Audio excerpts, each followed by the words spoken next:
আল্লাহ বলেন, ওয়ামা আরসালনা মির রাসূলিন ইল্লা লিইউতা বিইذনিল্লাহ।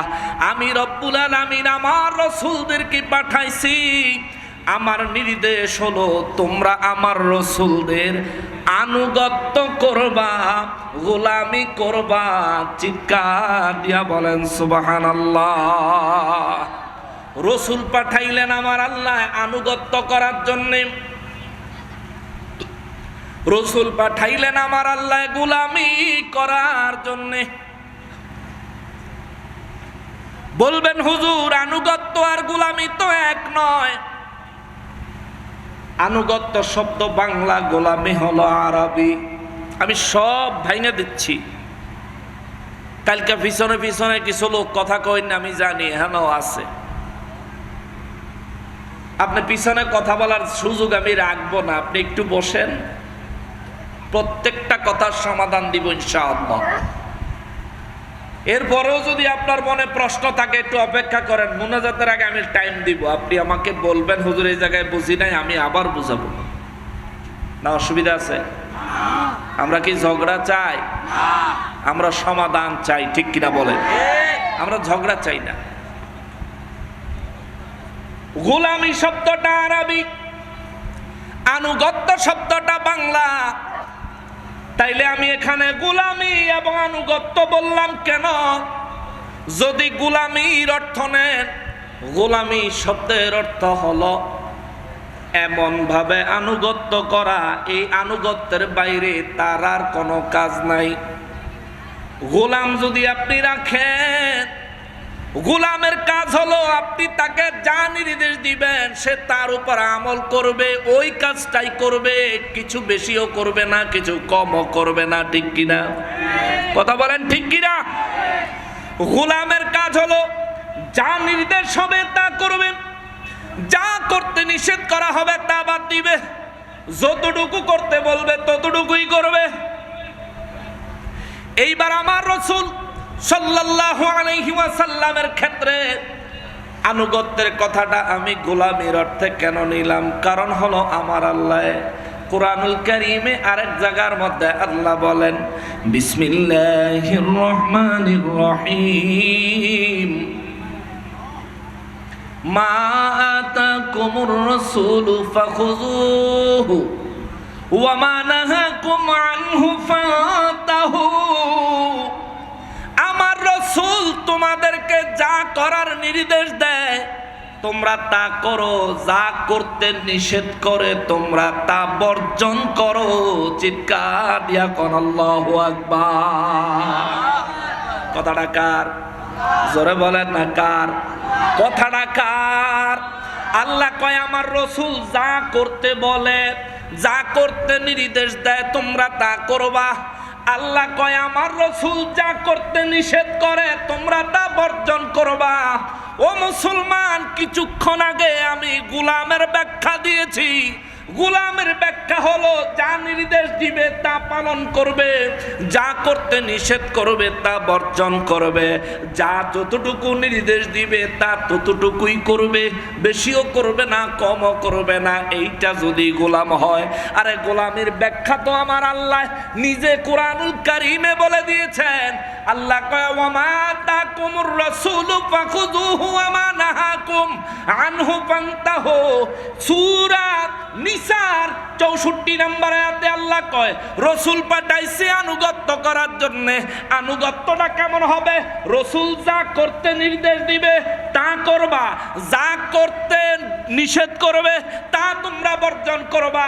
এখানে কয় আনুগত্য, কিন্তু আল্লাহর ওই আয়াতে কারিমায় কয় গোলামি গোলামি গোলামি গোলামি। এই জন্যই তো সুন্নিরা কয় নবীর আনুগত্য, নবীর গোলামি করার জন্যেই আমার আল্লাহ আমার নবী সহ সমস্ত রাসূলদেরকে পাঠাইছেন। চিৎকার দিয়া কোন সুবহানাল্লাহ। এইটুকু বুঝছেন? এইটুকু বুঝছেন? কথা বলেন না কেন? না বুঝলে কোন বেলে বুঝি নাই, আবার ওয়াজ করুন। এইটুকু বুঝছেন? নবীর আনুগত্য করতে হবে। আল্লাহ বলেন আমি রাসূল পাঠাইছি গোলামি করার জন্য। তাও গোলামি তুমি নিজের থেকে করবা এমন না। আল্লাহ কয় বিইজনিল্লাহ, আমার রসুলের গোলামি করা এটা আমি আল্লাহর নির্দেশ। জোরে কর সুবহানাল্লাহ, আরো জোরে কর সুবহানাল্লাহ। নবীর গোলামি করার নির্দেশ কার? আল্লাহ। জোরে বলেন কার? আল্লাহ। এবার যারা গোলামির কথা বললে শিরিক বলে, তাদের ফতোয়া ঠিক না বেঠিক? জোরে বলেন ঠিক না বেঠিক? চরমভাবে বেঠিক। আপনি কিভাবে বলেন? যদি কুরআনুল কারীম থেকে নবীর গোলামির আরো একটু সংজ্ঞা নেই, কোরআন বিল কোরআন, কোরআন থেকে কোরআন ব্যাখ্যা নিচ্ছি। হাদিস কইলে কইব জয়ীফ হইছে, জাল হইছে, দুর্বল হইছে। এর পক্ষে গেলেই আল হাদিস, এর বিরুদ্ধে গেলেই জাল হাদিস, ঠিক না? হ্যাঁ গো হুজুর হইলেই বিরাট হুজুর, খুতবার ভিতরে ফইলা দিন বল, ঠিক কিনা বলেন? হ্যাঁ গো হুজুর এশিয়া মহাদেশের শ্রেষ্ঠ হুজুর, কিন্তু পয়লা দিন খুতবা পড়তে গিয়ে ভুল করে কোরআনের আয়াত। তাও এইটা এশিয়া মহাদেশের শ্রেষ্ঠ হুজুর, হ্যাঁ হে হুজুরে যা কইব তা ঠিক, কিন্তু আল্লাহর কোরআনে যা বলবে তা মানতে গেলে সে সন্দেহ পোষণ করবে। মনে রাখবেন, কোরআন পেয়েও যারা মানতে চায় না এরা মুমিন নয়, মুনাফিক। মুমিন হন। আপনি সারা জীবন একটা কাজ করতেছেন, যেদিন কোরআন থেকে, নবীর সুন্নাহ মোবারক থেকে, ইমামগণের মত থেকে যেদিন ফয়সালা পাবেন আপনার এই কাজটা কোরআন সুন্নাহ সম্মত নয়, সেই দিন সেই মুহূর্তে ওই কাজটা বর্জন করা আপনার ঈমানি দায়িত্ব। বর্জন করলে আপনি সাচ্চা মুমিন, বর্জন না করলে আপনি পাক্কা মুনাফিক। মুসলমানেরা রে, আমার পেয়ারা নবীর উম্মতেরা রে, যদি ইতাআতের কুরআনুল কারীম থেকে আরো একটা ব্যাখ্যা নেই, এই একই সূরা, সূরা নিসার ৮০ নম্বর আয়াতে আমার আল্লাহ বলেন, ৬৪ নম্বর আয়াতে আমার আল্লাহ কয়, আমি রসুল পাঠাইছি, আমার নির্দেশ হলো রসুলের আনুগত্য করবা। আমি রসুল পাঠাইছি, আমার নির্দেশ হলো আমার হাবিব যা করতে বলবে তাই করবে, যা করতে নিষেধ করবে তা বর্জন করবে। এই জায়গায় আইসা আমাগো দেশের হুজুররা আমাগরে ফতুয়া দিব, নবী কি আপনি ঘরে মিলাদ পড়তেন কইছেনি? ঠিক না? নবী কি আপনি ঘরে মিলাদে দাঁড়ায়া সালাম দিতে কইছেনি? তে আমার ঘরে কইব, আপনার দলিল দিয়ে আপনারে ঠেক দিলাম। আল্লাহ বলছেন নবী যা করতে বলেছেন তা করবেন, নবীজি যা ছাড়তে বলেছেন তা ছাড়বেন। তাইলে এর বাইরে তো কিছু নাই। যে ভাই এমন চিন্তা মাথায় নিয়ে ঘুরেন, ভাই বিনয়ের সাথে আপনাকে বলি, জীবনে বহুত দোলাই দিছি, আজকে বিনয়ের সাথে বলে যায়, আল্লাহর কথাটা ভালো করে খেয়াল করেন। রব্বুল ইজ্জাত বলেন, ওয়ামা আতাকুমুর রাসূলু ফাখুযুহু, আমার রসুল তোমাদেরকে যা করার জন্য নির্দেশ দেয় আল্লাহ কয় তা তোমরা করো। ওয়ামা নাহাকুম আনহু ফাতাহু, আর তোমাদেরকে যা করতে নিষেধ করে তা তোমরা বর্জন করো। খেয়াল করেন, যা করতে বলেছেন তা করো, যা করতে নিষেধ করেছেন তা বর্জন করো, তা বাদ দাও। নির্দেশ কার? আল্লাহ। এবার আপনি বলবেন হুজুর নবীজি মিলাদে কিয়াম করত কি কইছেনি? এটা আপনি আয়াতের প্রথম অংশ অনুযায়ী আমারে প্রশ্ন করলেন। এবার একই আয়াতের শেষের অংশ হিসেবে আমি আপনারে প্রশ্ন করি, নবীজি মিলাদে কিয়াম করত কি মানা করছেনি? এ কথা কর না কা? নিষেধ করছে? আল্লাহ বলছে যা করার নির্দেশ দিয়েছেন তা তোমরা গ্রহণ করো। আল্লাহ বলেন যা করতে নিষেধ করেছেন তা তোমরা বর্জন করো।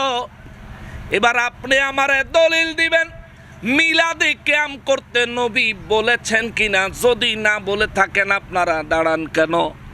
আমিও আপনাকে প্রশ্ন করব মিলাদে কিয়াম করতে নবীজি নিষেধ করছেন কিনা।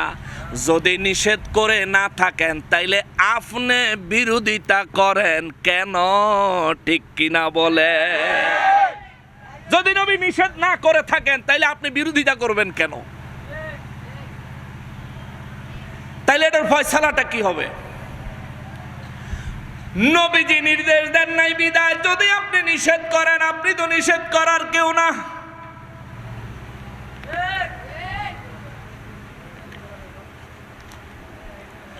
নিষেধ করব নবীজি, আদেশ দিব নবীজি, ঘোষণা কার? আল্লাহ। আদেশও দিব নবীজি, নিষেধও করবেন নবীজি। মিলাদে কিয়াম করতে আমার নবী বলেন নাই, এটা সত্য, কিন্তু মিলাদে কিয়াম করতে আমার নবী নিষেধ করেন নাই, এটাও সত্য। এইবার আপনি কই যাইবেন? কুরআনুল কারীম ছাপাইতে আমার নবী নির্দেশ দেয় নাই, ছাপানো কোরআন শরীফ পড়ার জন্য আমার নবী নির্দেশ দেয় নাই।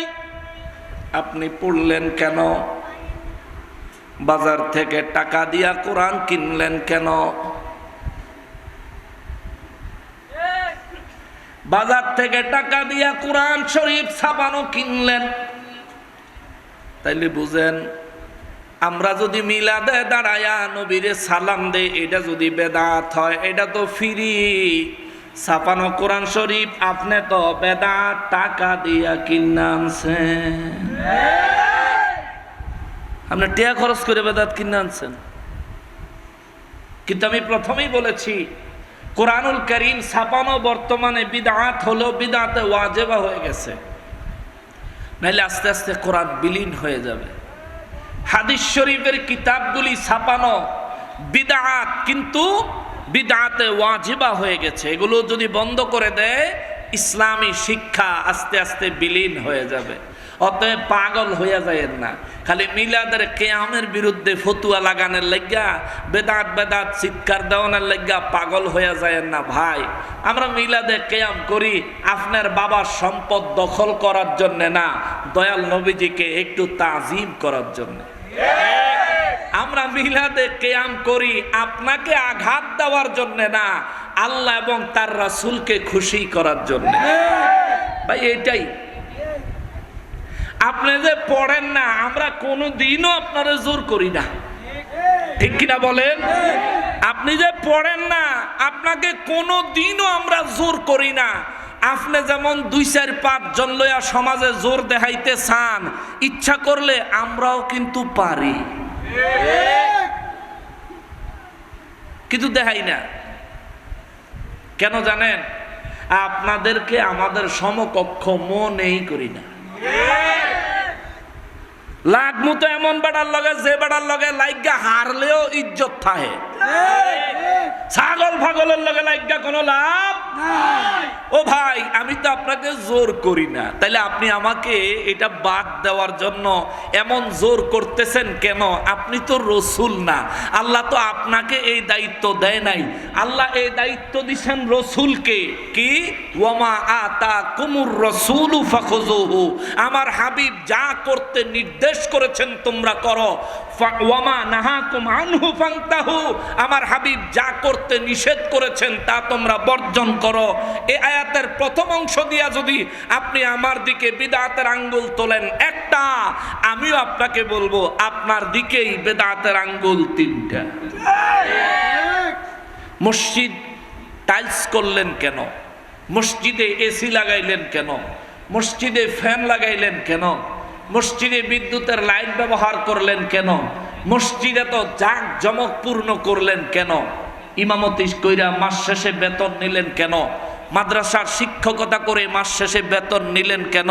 এই সবগুলি কেনর উত্তর দেন, মিলাদে কিয়ামের উত্তর আমি দিতাছি, কথা কন ঠিক কিনা? মুসলমানেরা রে, আমার প্যারা নবীর উম্মতেরা রে, যেই কথাটা বলতেছিলাম রে বাবা, কুরআনুল কারীমে নবীর গোলামের কথা আমার আল্লাহ সূরা নিসার 64 নম্বর আয়াতে আমার আল্লাহ বললেন, ওয়ামা আরসালনা মির রাসূলিন ইল্লা লিইউতা বিইذনিল্লাহ, আমি আল্লাহ রসুল পাঠাইছি, কারণ রসুলের গোলামি করবা, এটা আমি আল্লাহর নির্দেশ, আমি আল্লাহর নির্দেশ। সাহাবায়ে কেরাম নবীজি রহমাতুল্লিল আলামিনের দরবারে হাত জোড় করে কাকুতি বিনতি লইয়া আমার নবীজিকে জিজ্ঞেস করেন, নবী গো, আল্লাহ বললেন আপনার গোলামি করার জন্যে, আনুগত্য করার জন্যে। ইয়া রাসূলুল্লাহ সাল্লাল্লাহু আলাইহি ওয়াসাল্লাম, আপনার আনুগত্য আমরা অবশ্যই করব, অবশ্যই করব, কোনো সন্দেহ নাই গো নবীজি। কিন্তু আল্লাহ যে নির্দেশ দিলেন আপনি নবীর আনুগত্য করার জন্যে, আপনার আনুগত্য যদি করি আমরা কি পাবো? আল্লাহ আমাদেরকে কি দিবেন? আমার আল্লাহ সূরা নিসার ৮০ নম্বর আয়াতে কারিমা নাজিল করে বলেন, হুজুর সাহাবায়ে কেরামের এই প্রশ্নটার আমি আল্লাহর পক্ষ থেকে উত্তর দেন। প্রশ্নের উত্তরটা কি দেখেন আমার আল্লাহ কত মধুর ভাবে বলেছেন। আল্লাহ বলেন, বিসমিল্লাহির রহমানির রহিম, মান ইউতি'র রাসূল ফাকাদ আতা আল্লাহ। আল্লাহু আকবার। রব্বুল আলামিন একই সূরা, কিন্তু একই সূরার ৮০ নম্বর আয়াত আল্লাহ কয়, রব্বুল ইজ্জত বলেন, মান ইউতি'র রাসূল, নবী গো সাহাবায়ে কেরাম সহ বিশ্ববাসীকে জানিয়ে দেন কিয়ামত পর্যন্ত আমি আল্লাহর নির্দেশ, যে ব্যক্তি রসুলের আনুগত্য করবে, যে ব্যক্তি রসুলের অনুসরণ করবে, যে ব্যক্তি রসুলের অনুকরণ করবে, যে ব্যক্তি রাসূলের গোলামি করবে, আল্লাহ কা হুজুর বলে দেন ফাকাদ আতা আল্লাহ, রসুলের গোলামি যে করবে ওই ব্যক্তি আমি আল্লাহর গোলাম হয়ে যাবে। আল্লাহু আকবার। নবীর গোলামি করলে গোলামি হবে কার? জোরে বলেন না কার? নবীর গোলামি করলে গোলামি হবে আল্লাহর। এই জন্য তো আল্লাহ কয়, ওয়া মা আরসালনা মির রাসূলিন ইল্লা লিইউতা বিইযনিল্লাহ, আমি আল্লাহ রসুল পাঠাইছি, আমার উদ্দেশ্য হলো তোমরা আমার রসুলের আনুগত্য করবা, তোমরা আমার রসুলের গোলামি করবা। আজকের পর থেকে কেউ যদি বলে রসুলের গোলামির কথা বললে শিরিক হবে, কেউ যদি বলে রসুলের গোলামি করতে চাইলে মুশরিক হয়ে যাবে, এই ব্যক্তির ফতোয়াটা আর জীবনে কোনোদিন কানে নিবেন নিবেন? আমি কিন্তু এখনো হাদিস শরীফে যাই নাই, টোটালটা কোরআন শরীফ থেকে উত্তর দিছি, টোটালটা। এইবার আছেন নবীর আনুগত্য কেমন ভাবে করতে আমার আল্লাহ কয়। তারা কইব, নবীরে একেবারে সম্মান দিতে দিতে আল্লাহর বলে উপরে দিয়ে উড়াইলিস।